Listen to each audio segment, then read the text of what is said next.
Kenya imeanza kuvuna mahindi katika mpango wake wa kitaifa unaolenga kuongeza uzalishaji wa ndani kama sehemu ya jitihada za kupunguza uagizaji wa chakula kutoka nchi za nje. Mradi wa usalama wa chakula wa Galana Kulalu unapatikana katika eneo la Pwani. Kutoka ekari 1500 za kwanza za mahindi zilizopandwa, mavuno yamefika wastani wa magunia 28 hadi 30 kwa ekari, matokeo ambayo maafisa wa serikali wanasema yanaonyesha uwezekano wa uzalishaji wa chakula unaotegemea umwagiliaji katika maeneo kame na pia nusu kame.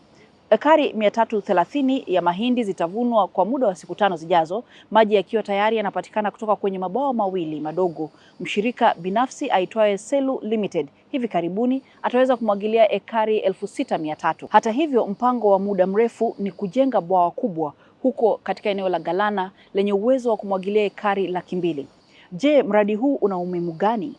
Mradi wa Galana Kulalu ulianza mwaka 2013 kwa lengo la kuongeza uzalishaji wa ndani ya nchi na kupunguza kile kinachotumika kuagiza mahindi kutoka nje. Unatarajiwa kuondoa tatizo la uhaba wa kudumu wa mahindi nchini kwa kulima ekari 200,000 ya eneo la Galana Kulalu ili kukidhi takriban 41% ya matumizi ya mahindi ya kila mwaka ambao ni takriban magunia milioni 48. Kenya inaripotiwa kutumia zaidi ya dola milioni 3, yaani shilingi milioni 400 katika uagizaji kutoka nje.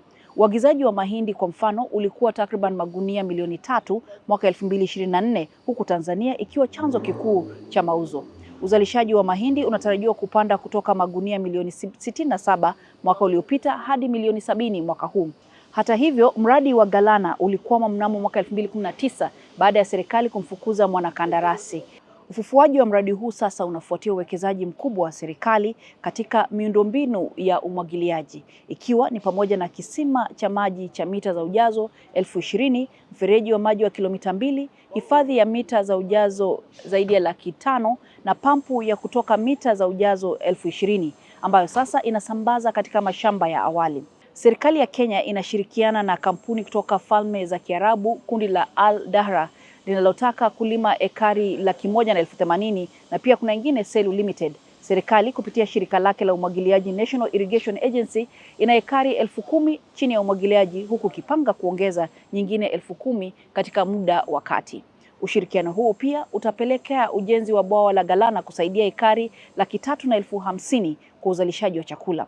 Wakati huo huo, wakulima wa ndani wana wasiwasi ni jinsi gani serikali itaweza kuweka mizani ya uzalishaji wake na wakulima wa kawaida ili kusiwe na athari yoyote kwa uzalishaji wa ndani.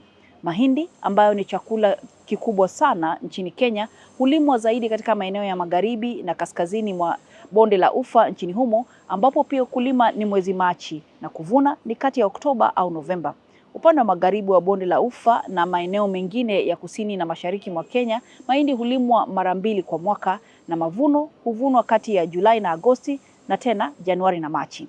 Serikali ya Kenya imetoa uhakikisho kwamba ili kuepusha wakulima dhidi ya kuongezeka kwa mahindi ambayo yanaweza kuathiri mapato yao, mahindi katika skimu ya Galana Kulalu yatakuzwa kwa msimu mmoja pekee kwa mwaka.